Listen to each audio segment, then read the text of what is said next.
So in this particular video, we will see how we can add our custom domains or let's say client domains to our project. So this is the most important part and this is the whole use case of how FlexiDomain can help you with your business. So let's start adding our custom client domains to the project. So click on the project, click on add domains. Right now, we don't have any domain added with this project or inside this project. Let's start adding some domains.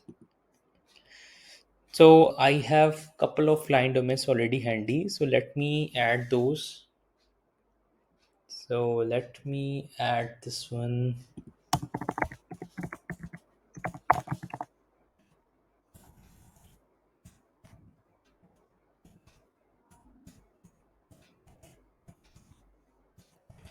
So we have a client who owns this particular website, shopcar.io, and they have this particular domain there.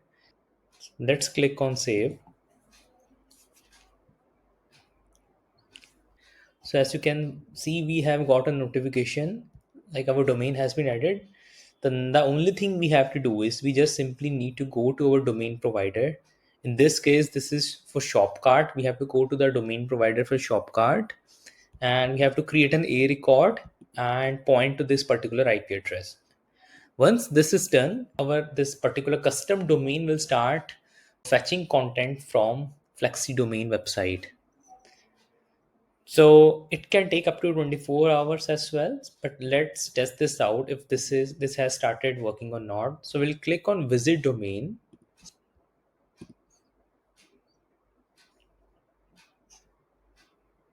So as you can see, uh, this is working perfectly fine now. So this particular URL is actually running on client1.shopcar.io. This is actually opening our main website, which is flexidomain.in. Now let's add another URL or another client here to see how it works. So at the moment, what we did, we created or we added one of the client URL, which was client1.shopcar.io, and this was actually getting data served from the main domain.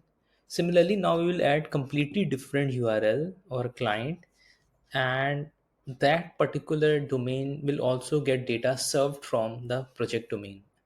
Let's add that. Now I have one other domain. I can use this as client2.blockbuilder.in.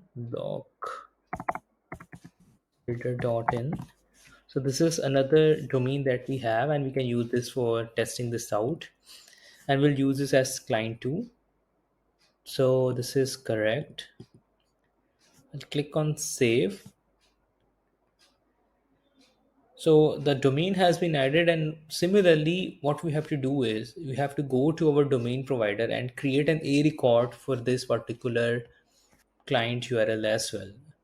Once this is done, you can wait for a couple of minutes, and after that, you can try checking out this particular URL and see if the data is getting served from the project domain or not. So let's see if this is working or not. Let's click on this domain, click on visit domain.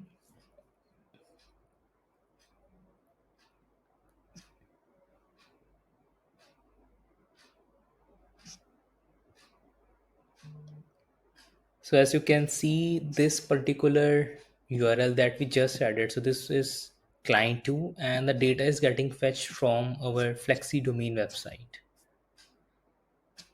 And the other domain that we added was client 1. Let's see this as well in the action. And as you can see, this is client 1.shopper.io, completely different URL. The data is getting served from this particular domain, Flexi domain. So this is how basically you can add multiple domains to same application. The next thing we will do, and which is actually more powerful and that can actually enhance the user experience, is custom redirections. So The custom redirections we will see in the next video, where we'll go and we'll create redirections